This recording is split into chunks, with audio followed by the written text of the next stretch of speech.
So the ATF is at it again, and this time they raided Polymer 80.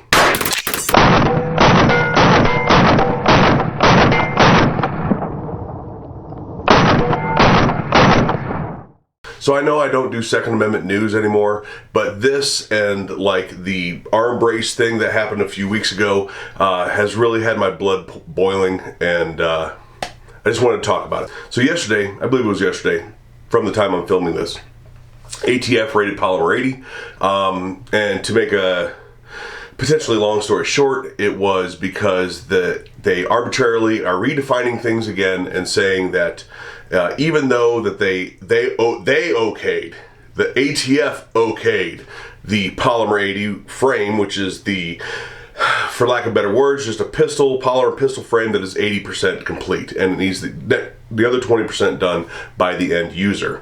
Now, Polymer 80 sells a buy, build, shoot kit, which is the 80% polymer frame or lower of the pistol, the jig to hold it in, the tooling that you use in your drill press or mill to finish the last 20%, plus the components to assemble and complete a pistol. This, of course, is one of the things that they call a ghost gun because it has no serial number on it, which good. Even after getting their Polymer 80 frames okayed, the ATF is now saying that Polymer 80 is shipping firearms, not 80% lowers and things like that.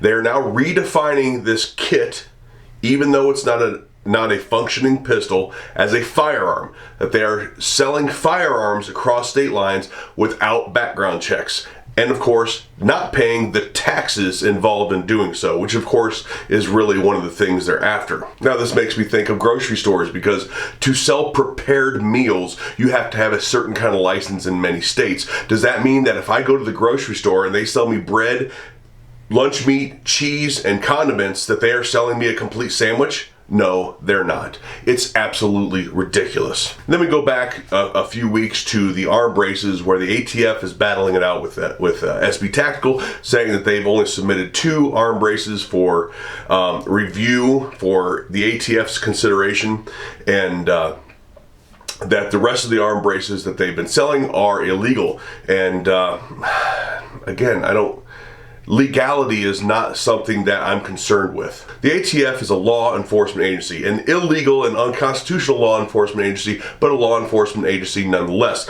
They are not a law-making agency. They are not a judicial part of the government. They are certainly not a congressional part of the government. They are a law enforcement agency. They are on a federal level the same as the podunk, donut-eating cop that's sitting on the corner of your street right now running a speed trap. The ATF forming an opinion on anything at all. Arm braces, Polymer 80s. Polymer 80s, there's already a law that says what a firearm is. You don't get to change that because you're pissed off about taxes or because you don't want people to have guns. Just like arm braces, there is already laws about SBRs. There are already laws that pertain to this stuff. ATF is a law enforcement agency, and them forming an opinion on arm braces is like that same speed trap cop going down the road and deciding to pull people over for doing 20 in a 50-mile-an-hour zone because now, magically, the speed limit is 20 miles an hour. You don't get to make an opinion on the fly as a law enforcement agency and then arrest people, fine people, and imprison people based on that opinion. I think much the same way about the Supreme Court. Supreme Court, I don't care what they think.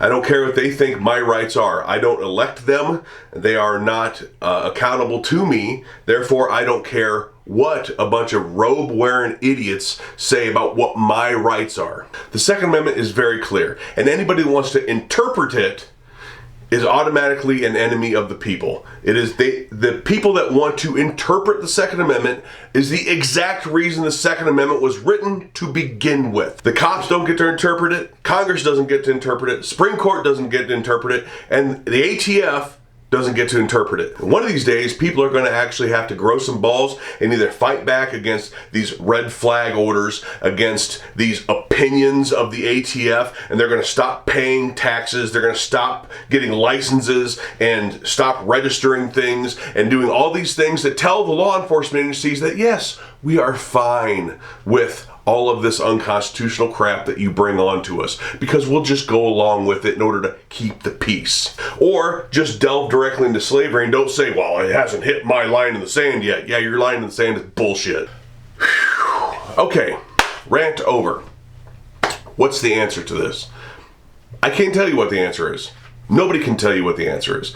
I don't know exactly what the answer is, but I can tell you exactly what the answer is not. The answer is not continuing to make excuses for following tyrannical orders to keep the peace or because we live in a society. That is not an answer. That is not a good answer to all of this. A good answer to all this is not to just let it happen and then complain about it on social media. That's not an answer to this. That's just letting it happen and complying with it. The answer is not continually moving your line in the sand because you're going to be the only one to do something, or you're not ready, or you're waiting for somebody else to do something. That is not an answer either. At the end of the day, we have an illegal and unconstitutional law enforcement agency raiding a private company that is not breaking any laws, whether they're good or bad laws. Not breaking any laws and deciding to take the law into its own hands. We have a Supreme Court that in many cases have historically held up these unconstitutional and illegal acts by the ATF and by the government, and we have a people, a citizenry that has stood by and done nothing about it.